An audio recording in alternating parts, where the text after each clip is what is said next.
I think that there's that there's really only one word that I would like to give, and that is hope, because hope can change everything.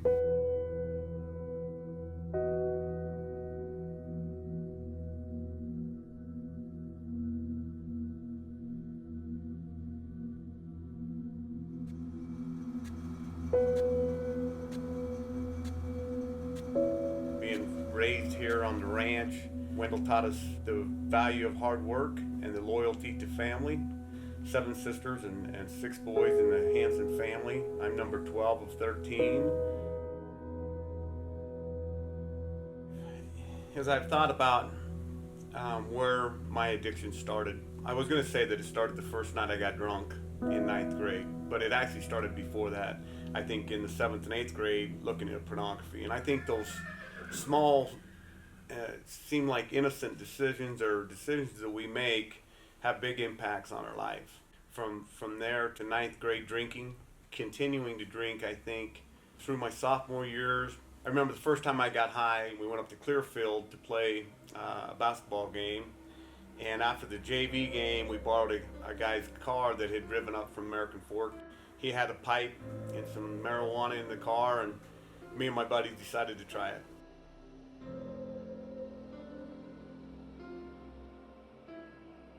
I think from high school, when I went down to Dixie College to play football, I basically majored in partying down there, I think is what you'd call it. I was introduced to cocaine down there.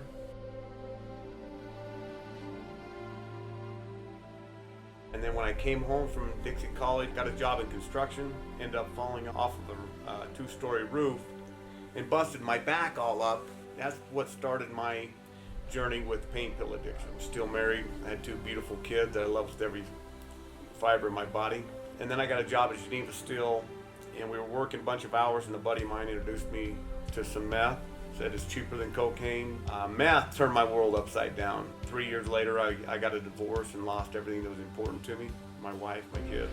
You know, it just took my whole world. I lost self-confidence in myself. Meth became my God.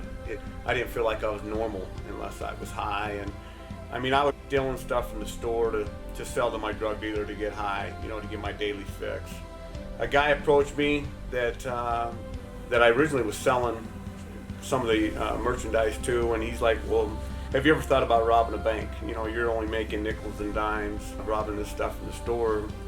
And it didn't take much convincing, and I don't blame this guy. I don't look back at him and hate him, because I wasn't suicidal at that time, but I didn't care whether I lived or died. I robbed a couple of banks in Grand Junction, and then came home. You know, we robbed a couple banks, one in Orem, one in Harriman. A week after we robbed that last bank, I was living at the ranch here with my dad, and it was like 3 o'clock in the morning, and I went into the bathroom, looking myself in the mirror and just wondering who the heck that guy was looking back at me and hating what I saw. I remember getting down on my knees right there in that bathroom and crying that God would help me break the bands of addiction. I made a commitment to myself and to God that I was going to take whatever punishment they dished out and try to better myself while I was in there. So when I got arrested on March 9th of 2004, I was sentenced to 15 years in federal prison. Those years I would never want to bring back, but at the same time, all of the trials that I faced have made me who I am today. We make mistakes, but through His grace we can be forgiven.